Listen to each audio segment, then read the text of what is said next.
Hello friends, मेरा नाम है आर के श्रीवास्तव।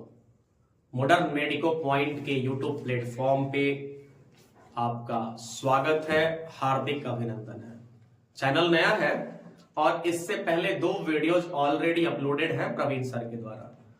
हम लेकर आए हैं आपके सामने तीसरा वीडियो, काफी शानदार, इंफॉर्मेशनल और in order to the purpose of study होने वाला है उन सभी एस्पिरेंट्स के लिए, मेडिकल एस्पिरेंट्स और जो एएनएम, जीएनएम, बीएससी नर्सिंग और इसके साथ साथ जो जितने नर्सिंग रिलेटेड कॉम्पिटिटिव एग्जाम्स होते हैं जैसे ईएसआईसी, आरआरबी या नॉर्सेट, एम्स वाला, इस तरह के जितने भी रिलेटेड एग्जाम है उसके लिए काफी इंफॉर्मेशनल होने वाला है और यूजफुल होने वाला है। आज का जो हमारा टॉपिक है इसका नाम है डिसऑर्डर्स ऑफ जीआईटी, यानी जीआईटी से रिलेटेड डिसऑर्डर्स, डिजीज, डिस्कम्फर्ट। तो आइए let's have a look on the board और समझते हैं कि डिसऑर्डर्स ऑफ जीआईटी क्या है। अगर जीआईटी का हमें डिसऑर्डर समझना है तो सबसे पहले हमें जीआईटी समझना होगा कि जीआईटी होता क्या है। देखिए, जीआईटी का पूरा नाम है गैस्ट्रो इंटेस्टाइनल ट्रैक्ट, यानी हम कह सकते हैं कि GIT stands for gastro intestinal tract. ठीक है।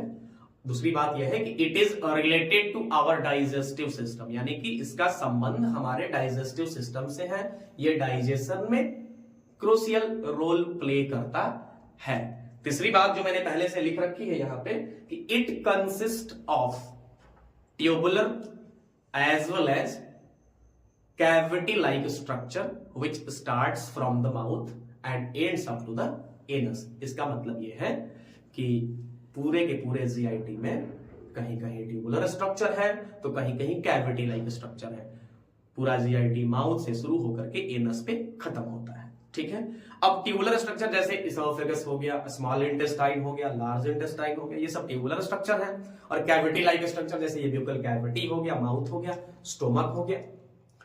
एक बात हम यहाँ पे बोले हैं, ब्यूकल कैविटी और माउथ, यहाँ पे ये समझना है कि ब्यूकल कैविटी और माउथ में वैसे तो कोई अंतर नहीं है, लेकिन स्ट्रक्चर वाइज माउथ मतलब पूरा internal as well as external structure और बिल्कुल कैविटी का मतलब केवल cavity like structure, internal structure. ठीक है। हालांकि इस बात को यहाँ पे बताने का कोई बहुत बड़ा लॉजिक था नहीं, लेकिन चलिए हम बता दिए। अब देखिए, इसके बाद हम बात करते हैं कि जीआईटी में होता क्या क्या है। देखिए, जीआईटी कंसिस्ट ऑफ, इसका मतलब जीआईटी में होता है बिल्कुल कैविटी जिसको हम माउथ कहते हैं, इसोफेगस ये फूड पाइप, इसोफेगस के बाद जे शेप्ड मस्कुलर ऑर्गन होता है स्टोमक, यानी स्टोमक का जो शेप है वो ऐसे जे शेप का होता है। आगे वाले पेज पे होगा, हाँ, ये जे शेप का मस्कुलर ऑर्गन है। उसके बाद लार्ज इंटेस्टाइन और उसके मतलब उसके पहले स्मॉल इंटेस्टाइन है, उसके बाद लार्ज इंटेस्टाइन और रेक्टम एनस पे जाकर के ये खत्म हो जाता है। देखिए, साफ लिखा गया है जीआईटी कंसिस्ट ऑफ, मैंने लिखा नहीं, लेकिन समझना है आपको। GIT consist of buccal cavity which is also referred as mouth, esophagus food pipe, stomach, J-shaped or muscular organ, इसके बाद small intestine, large intestine, anus and rectum. Is that okay? ठीक है।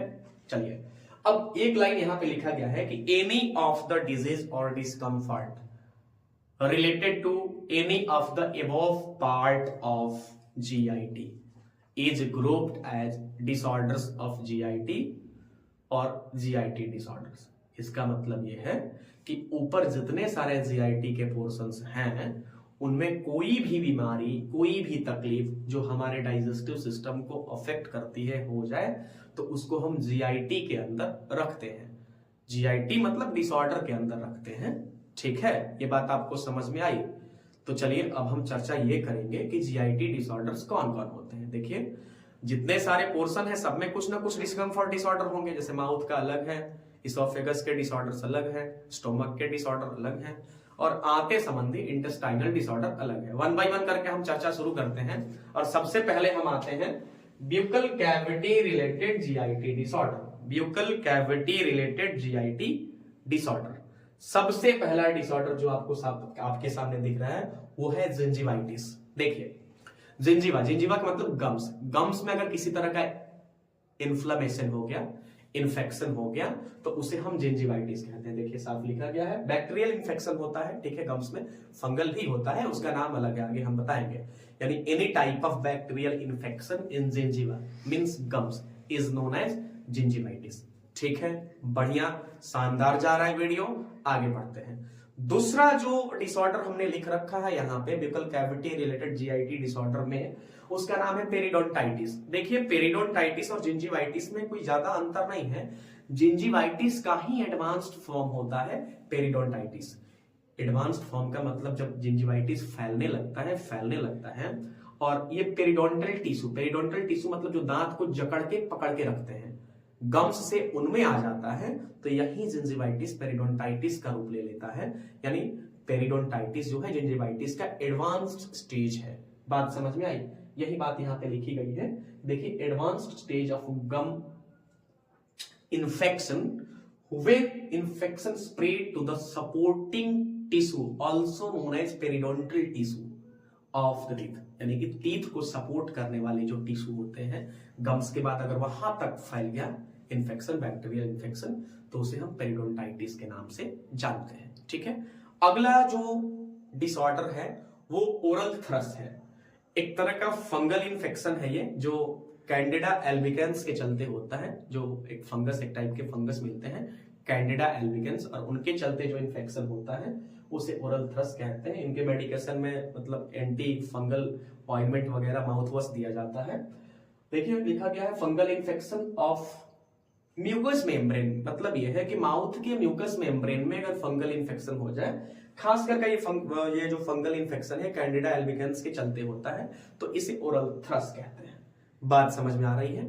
आगे बढ़े तो अगला जो डिसऑर्डर है इसका नाम है जेरोस्टोमिया। जेरोस्टोमिया क्या होता है? देखिए, इसको ड्राई माउथ भी कहते हैं।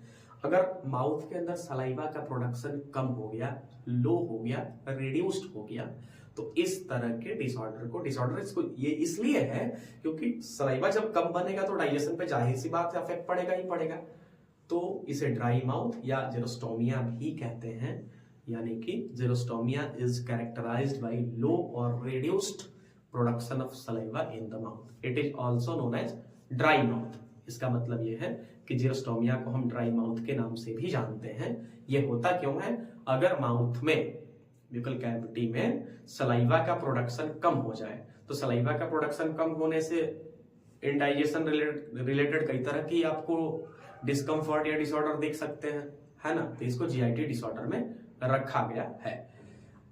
आइए अब इसके आगे हम जंप करते हैं। Let's jump to the next disorder, oesophagus related GIT disorder. यानी इसोफेगस से रिलेटेड जितने जीआईटी डिसऑर्डर्स हैं, वन बाय वन करके उनकी चर्चा शुरू करते हैं। आइए अगले पेज, अगले स्लाइड पे हम आते हैं। ये रहा इसोफेगस रिलेटेड जीआईटी डिसऑर्डर।